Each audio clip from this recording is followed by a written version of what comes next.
You're listening to the Novice Experience, a podcast that explores the opportunities and challenges commonly encountered by students and young people. I'm Calvin Chan, and chatting with my guests, I'm going to take a deep dive into their meaningful stories, the lessons they've learned, and how they can inspire others. Let's get going.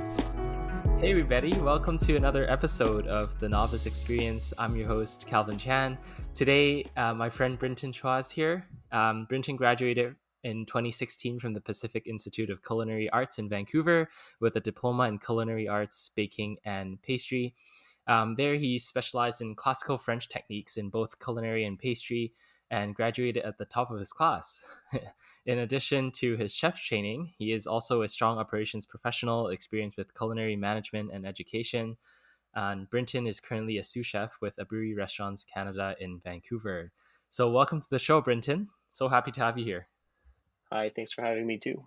How have you been? I know COVID has been a difficult time for people going out to enjoy some food together at restaurants. So how has the last year been for you? It's been busy, man. Honestly, our restaurant's been I feel like even more busy with to-go Okay. orders, so it almost feels the same. So I feel like, yeah, it's not even different from previous COVID to Oh, now. I guess that's really good news. Yeah. So obviously, like I said, you studied culinary arts, but I wanted to hear more about you. As your younger self. So I like to ask all my guests for their origin story. So where you're born and raised, and some of the most defining moments that make up who you are today. Okay, well, I was born in Philippines, and then I moved to Edmonton actually when I was around 4 years old. Then after that, I moved to Richmond when I was about 9. So I guess I was raised in Richmond because that's where I spent, I guess, most of my childhood. Right. Um, yeah, then I've just been here ever since. Origin, what's it? And some, Defining yeah. moment, What are some right? of the defining moments? I'd say, well, related to my career, I guess, when I got my first job was definitely a defining moment. I got straight into the food industry actually in Steveston Village. I worked at a grilled cheese place called Okay. Z's Grilled Cheese. And yeah, I was like one out of three people that kind of opened up the place too. So Wow. that was definitely a defining moment of learning what I wanted to do for the rest of my life. Yeah, it was just making really good food and like seeing people enjoy it, and it was pretty awesome. You opened up the place as in you founded the restaurant, or? Nope, like there was two owners, father and actually two of his kids, and then yeah, I was like one of the first few employees they hired. Oh, I see. I see. Cool. Yeah. So you, Yeah, you really learned, and when you go back to like operations, like you really learned not just cooking, but like how to manage a business, how to grow it, and get yeah, loyal exactly. customers. Yeah. Cool. Yeah, I just saw it from the beginning and learned a lot. And we'll get back to that.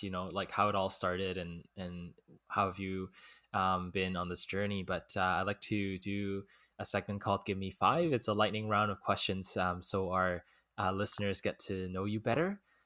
So question number one, Brinton, who inspires you? And I guess like who inspires your cooking? Oh man, who inspires my cooking? I'd say definitely my mom. She cooks a lot at home, Great. and like she makes some of the best food I've probably eaten. So Yeah, definitely moms are the she best. inspires me. And My she's mom's probably cooking is better than your mom's cooking. exactly. Well, no, she probably thinks her cooking is better than yours too. Exactly. Yeah, so Question, definitely my yeah. mom. And question number two, if you could relive one experience in your life, what would it be? Relive. I went on kind of like this 3 month overseas trip with my girlfriend, Hmm. and actually, it's the first 2 weeks started off with my culinary school. So we all went together to London, Oh, wow. and for yeah, about a week, 2 weeks. And I was actually lucky enough to be able to bring my girlfriend on the trip too, and we dined in like Michelin Star restaurants, saw the actual kitchen, met the chefs, saw a lot of markets. So I would definitely relive that over and over again anytime.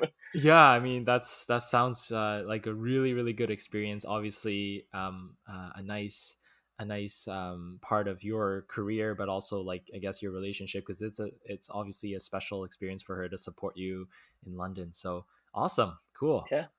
Number three, what's your favorite comfort food? My favorite comfort food is definitely pizza. I could eat Nice. pizza like any time of day, breakfast, lunch, dinner, reheated, pan fried, Cold out of the fridge. cold on the table. Like I love pizza. Me too, man. Me too. Okay, so the next two questions might be more related to the episode, but what's your signature dish? Signature dish. Yeah, I mean, I love making braised things like braised short ribs, braised pork belly, different sauces and marinades. So I wouldn't give myself a signature dish specific to one, but I guess a signature cooking technique. I But guess like if I were to choose, do your friends yeah, if come I were to over? choose, Yeah, yeah, I make a lot of like red wine braised short ribs whenever I have like a I see. gathering. Yeah. That's awesome. Like over Christmas and Thanksgiving. Yeah, red wine, braised short ribs, go to crowd pleaser. Okay, last question. What was your favorite cooking show on TV while you were growing up? Oh man, there's a few. I mean, I always had the food channel on when I was like sleeping Yeah. or awake or just waking up. um, I'd say, or even right now, my girlfriend and I are watching Hell's Kitchen Right.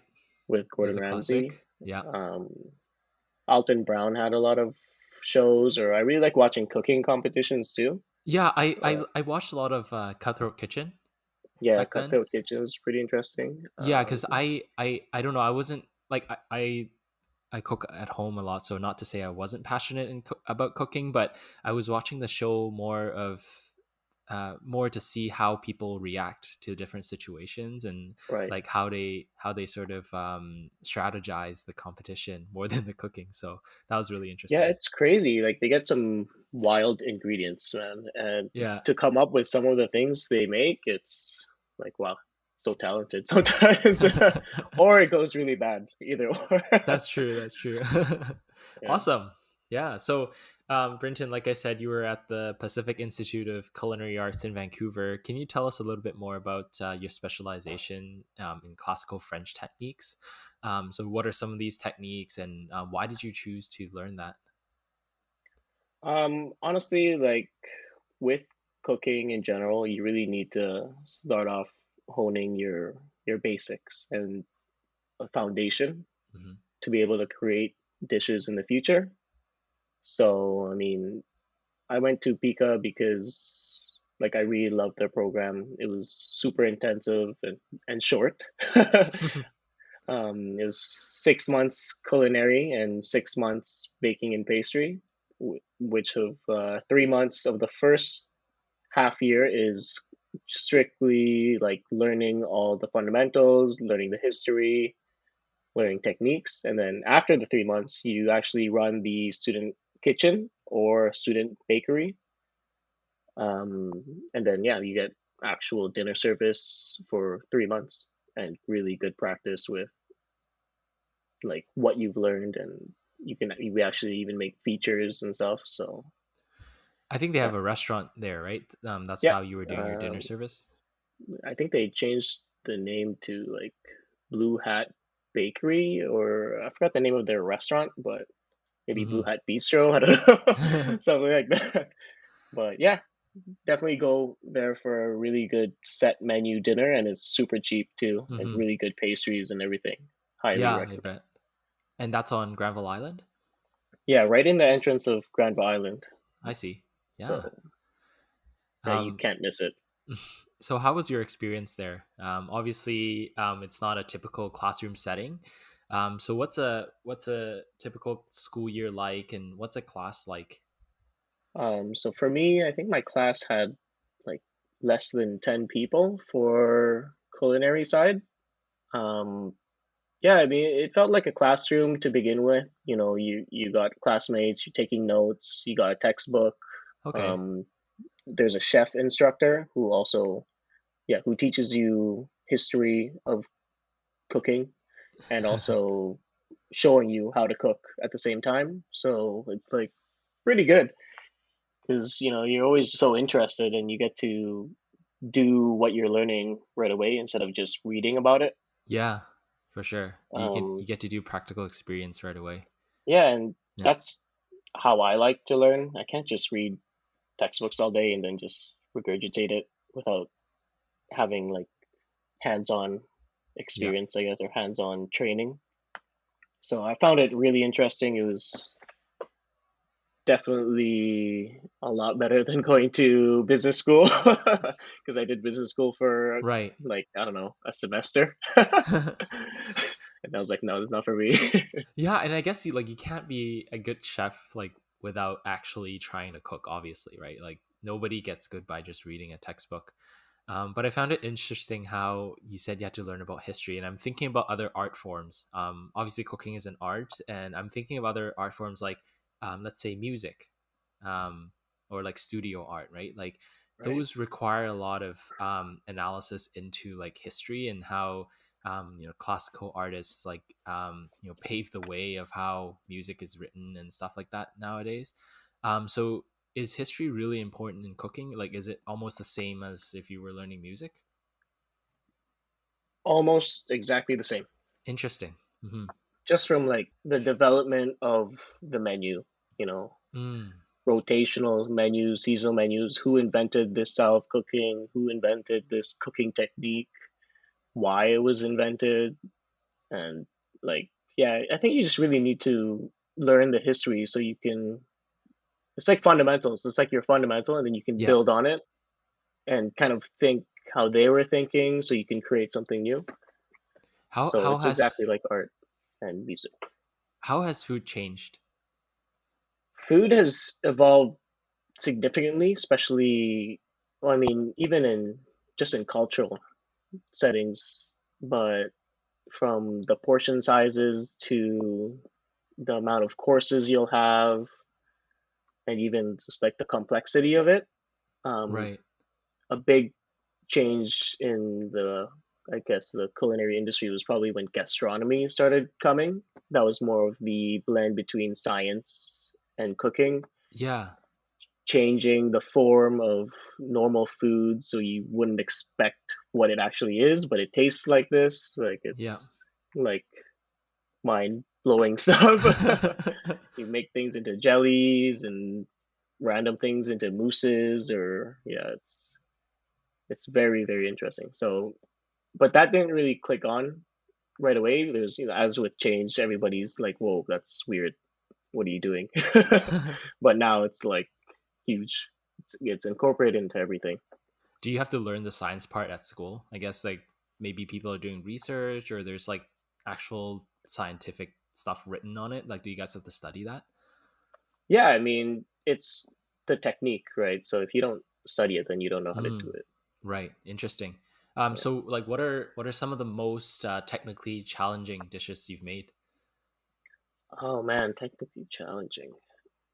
Honestly, I can't really pinpoint a single dish, but any dish with multiple components and different techniques. But I mean, that's what we do at my restaurant right now, is just to incorporate as many techniques as we can with all these textures and components. So Hmm. it's really like a symphony. You know, there's so many different parts of it, and then together it just tastes good. Everything complements each other. The colors complement each other. Hmm. You got every texture you can think of on that one plate.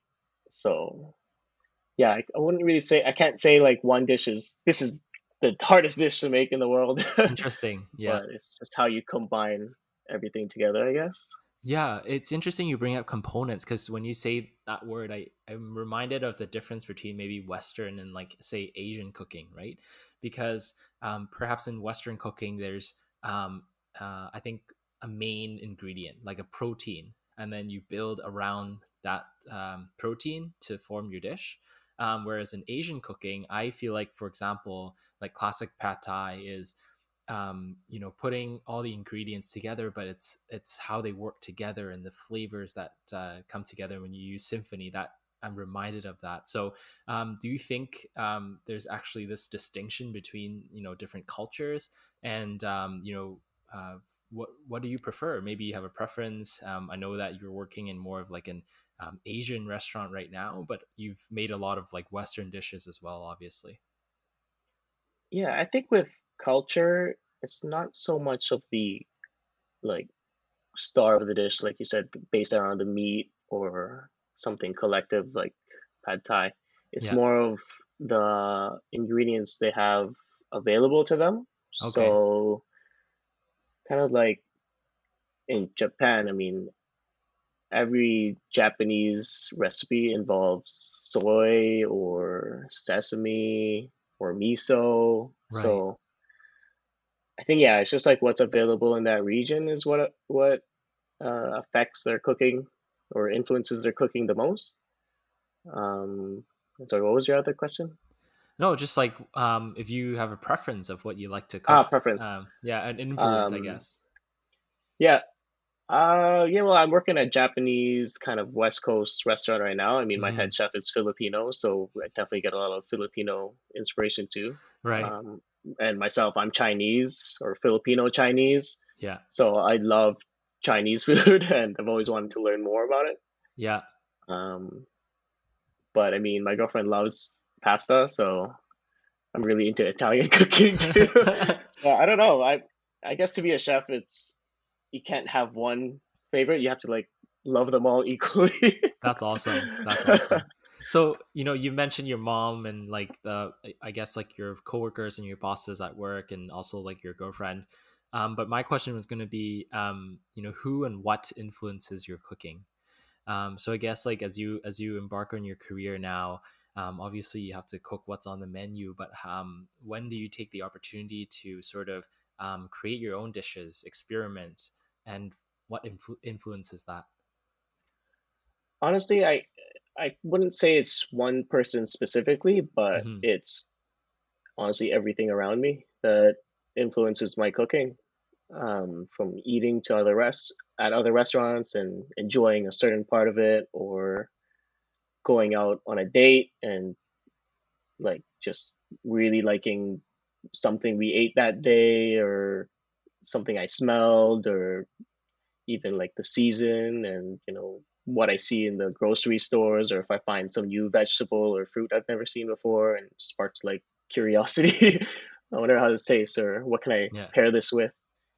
So yeah, I mean now that I'm in my position and have a little bit more say in what goes on the menu, that's definitely how I decide. I just get influence from all around me, even like artwork actually, because we do a lot of plating where I work, and Right. it's very artistic, and I really like geometrical shapes, and some chefs do it really well. So I get a lot of inspiration just from everybody.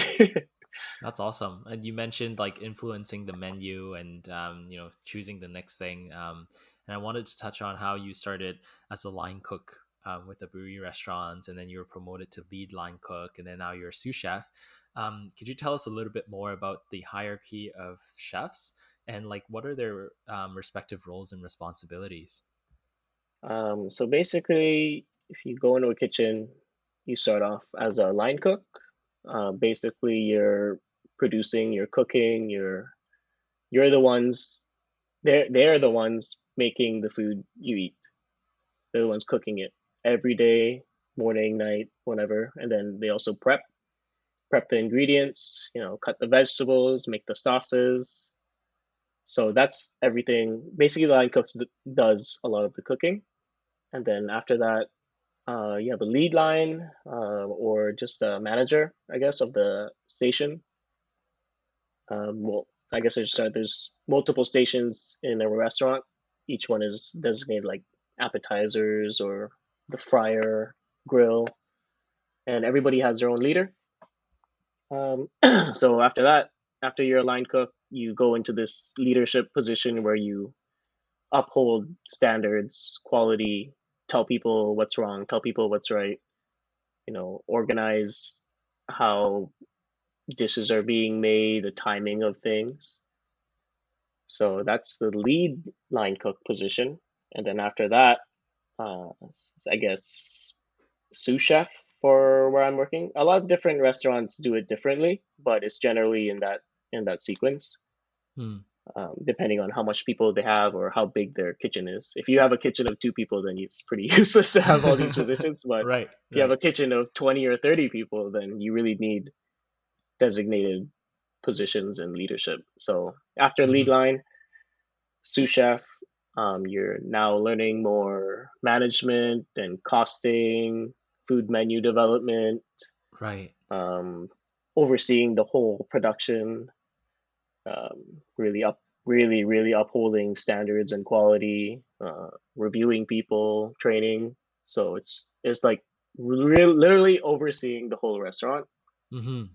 And then after that, head chef, definitely a lot. Well, your name's on the menu. You have final say on what goes on, and then you just like developing the team and developing the restaurants, working on marketing plans to bring Wow. people in. Like, yeah, it's a really big operation. And then after that, executive chef, which is, I guess, looking at overseeing all other venues too. And then, yeah, just dealing with everything, literally everything. So it just Yeah, like there's keeps a going lot of up, more responsibility goes on and on and on. yeah, it sounds like there's a lot of like business and management when you're really up top then. Oh yeah, like as Yeah. as soon as you leave the line cook position, like it's straight business.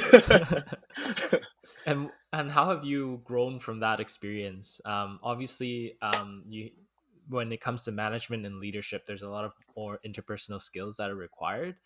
So yeah, like what are some of the skills that you've had to really hone into and really learn when you got promoted? Yeah, honestly, like it's the same skills we need everybody to have, even to just start as a line cook, and that's, Mm, communication. You need to learn how to be able to talk to everybody beside you, let them know what's going on and what we need to do. So hmm. communication definitely, and even like organizational skills. You need to organize your bills and what you're making first, what you're making last. Right. So and then once you go to management, I mean, you need to organize your team, you need to make the schedule, see who fits best, and then also like going back to communication, everybody responds differently to even like discipline or you know just giving feedback. So you got to talk to everybody differently. Yeah, it's like a lot of interpersonal skill and adjustment.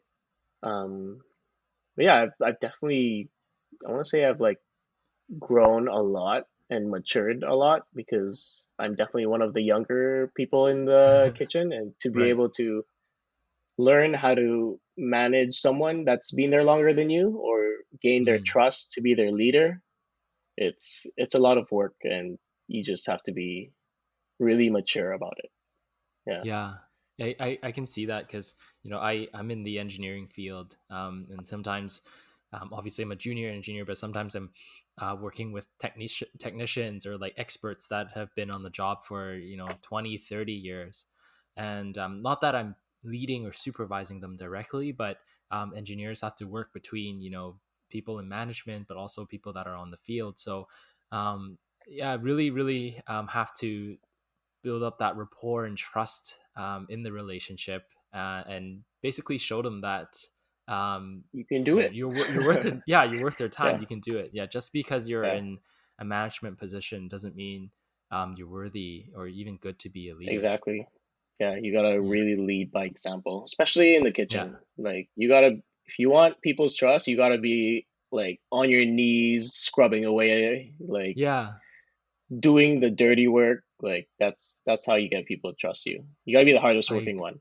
I Yeah, agree. I agree. I love that. I love that how we can find a connection, in the kitchen, but also like me on the field as an engineer, right? Like definitely like you have to show people that you're willing to put in the time and the effort. Yeah, So cool. you're there. Yeah. You're there to be there. You want to So be there.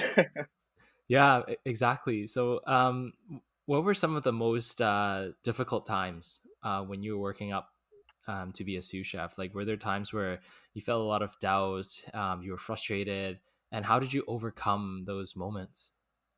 Oh man, it's like an emotional roller coaster all the time.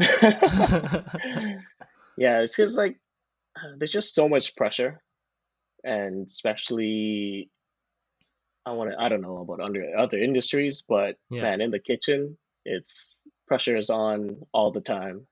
You don't really get breaks. You're working 10, 12 hours. Like you're busy during lunch, then you got after lunch, you gotta hustle and make prep, and then you're busy during dinner, and then you gotta hustle to close. So it's like nonstop all the way. And honestly, like you said, you gotta be the hardest working one in the room to be able to move up. You gotta get everybody to realize that you're the hardest working one and you want it.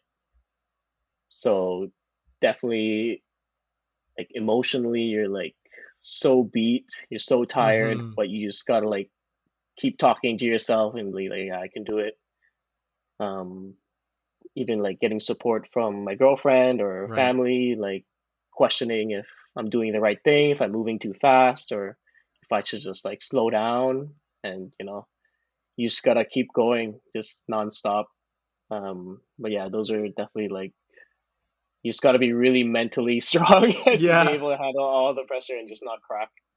Because yeah. once you break, like everybody sees it, and there goes all the trust, right? Interesting, interesting. So you really have to show that toughness in Yeah, front of your team. And yeah, I can see that it's a high pressure situation because, like, I've watched TV shows growing up as well, and it really, really there's a lot of like discipline and like mental toughness that has to go into cooking. It's yeah, it's not a joke where you're just cooking at home. When you're in a restaurant, you're no, really like it's like yeah, you're it's on. Like, hundreds of yeah, bills. Yeah. I mean, it has to be like that, especially when Hmm. people are paying so much money Right. for and like spending such a special occasion to be able to give them the best experience. You can't let anything go wrong. One burnt piece of food that makes it on a plate will ruin someone's night for the rest of their lives. Like, oh, remember that 10th birthday I had? Oh Like, yeah, oh, yeah. pizza was burnt. I'm never going to go back to that restaurant. Something like you'll remember it forever. So it really takes a lot to put out such intricate plates, but all perfectly, and Yeah, just sounds making good nights. Yeah. sounds like there's a lot of high stakes. Reputations are on the line. Yeah, especially now with the Hmm. internet and all these Google reviews, Yelp Right. reviews, Yeah. bloggers, like it's a blessing and it's also a curse. Because, one person might not like something, give you a bad review or make a bad huge Instagram post or something. Yeah. And then there you go. You're ruined. So what's your ultimate career goal, Brinton? So like obviously you're a sous chef. The next step would be like head or executive chef. But like long term, what do you want to be one day? I know there's like different career options. You've mentioned there are Yeah. chefs that teach at school. Obviously we know some that are doing media, right? Like being on TV, being a personality on TV. Um, what are your career goals? Honestly, I've thought about it all. Being on TV, doing Hmm, private catering, private chef, or opening up my own restaurant. Right now, my plan is pretty up in the air because I'm just trying to solidify for sure. myself right now. For sure. Um, yeah, I think that's just because I moved up so fast. I just wanted to set a stable ground for me for Right. now and just really focus on that. Because yeah, with this industry, you could really do anything. Everything involves food. There's always Hmm. food somewhere, anywhere too. So I don't know, either open a restaurant or do some sort of private dining thing. That's awesome.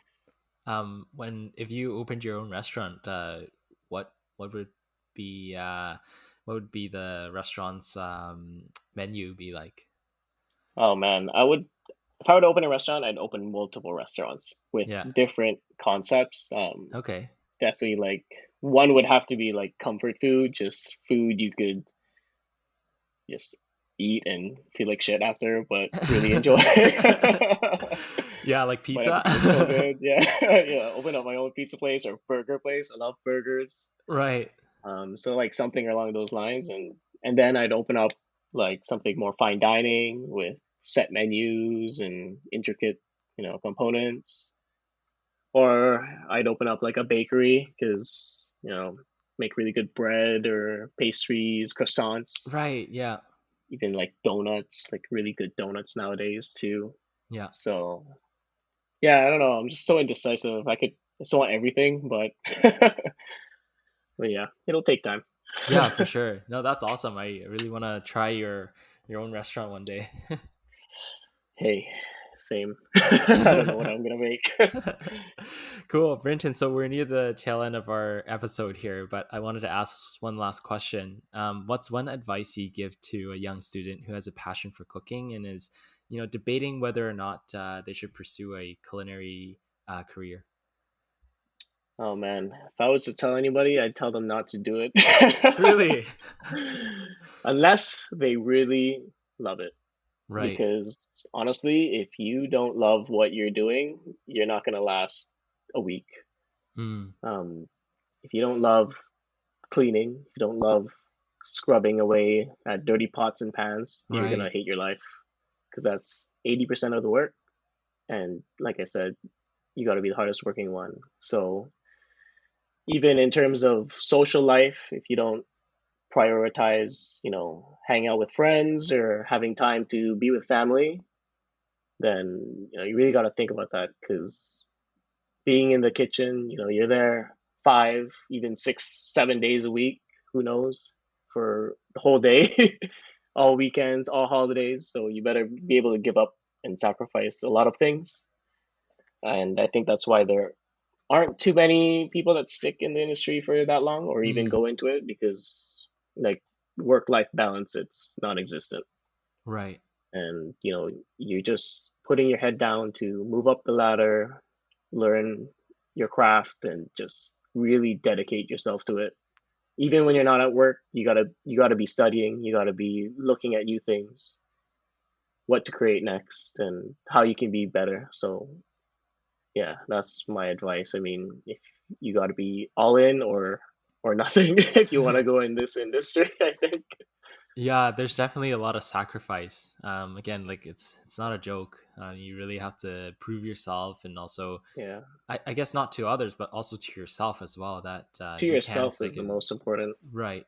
Well, honestly, because in this, it's any sort of hands-on or arts. Like you're the one that's cooking. Mm-hmm. It's the restaurants come and go, your teammates come and go, but in the end, it's how good you are as a chef. So it's always got to be about Mm. honing your craft and really able to work on how good you are.